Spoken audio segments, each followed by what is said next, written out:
So, um, one thing I have hard time understanding is that I hear this a lot, and lately, uh, it's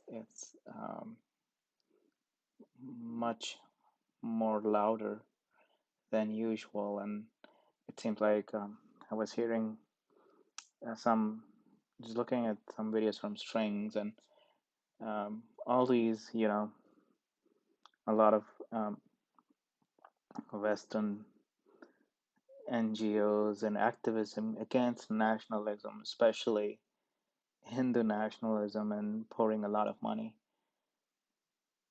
And again, I don't get what liberals are thinking here. I was trying to read some articles, and articles are pages and pages discussing nationalism and this. So one thing is, we if we cannot simplify something and say it in, let's say, a sentence or two, or at least some high level summary of the point. If that cannot be made, then most likely it's a fraudulent, the smoke and mirror kind of argument that's going on. You should be able to at least, summarize your arguments, right? So what is the argument here? Nationalism is bad. I mean, what is nationalism? Like, nations and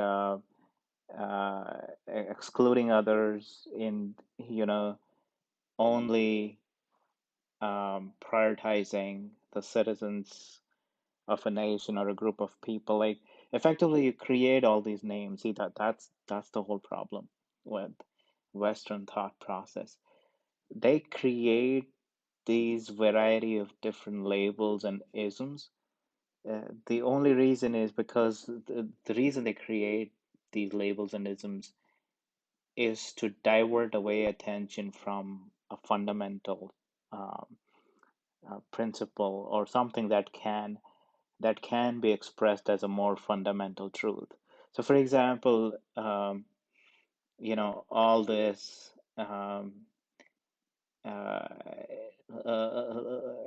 Okay, I'll come back to that later. Let's stick on nationalism. So, nationalism, or effectively, all it is sort of one group of people uh, trying to be exclusive, right? That's all it is. Exclusive in the sense of use of resources and or exploiting others. Like, at the end of the day, that's about it, right? So you can express it as a very fundamental truth, right? Or a fundamental principle. So, and you can almost see the hypocrisy and the fraud here that's going on. So, nationalism is bad and Hindu nationalism bad. So the first thing is, Hindu nationalism only exists because because of the Western nationalism.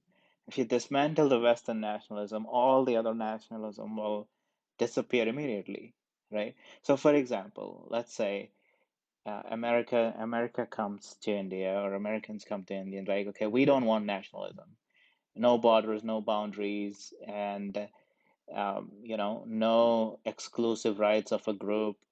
We want just a very open, um, uh, sort of access to resources, and a very open society where there is, no oppression of others, right? And there is no exclusive groups.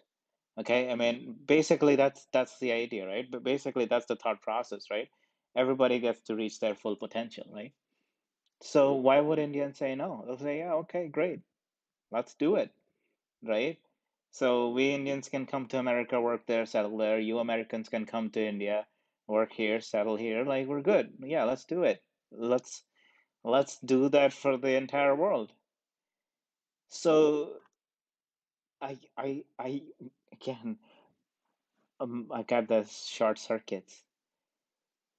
Hindu nationalism is bad. Like Hindu nationalism or any other kind of third world poor country, developing country nationalism only exists, or it doesn't even exist. It's a phantom, non-existent entity, and the only real nationalism or tribalism or otherism that exists is the Western one, right? It's it's like who has hoarded the resources on this earth, who benefits from those resources, right? And who doesn't, who's exploiting who, right? And it's so bizarre that the Indian liberals and they don't see this. Like, uh, what kind of a brainwashing and black magic is this that you can't see it? Anyways, all right, I'll leave you guys with this.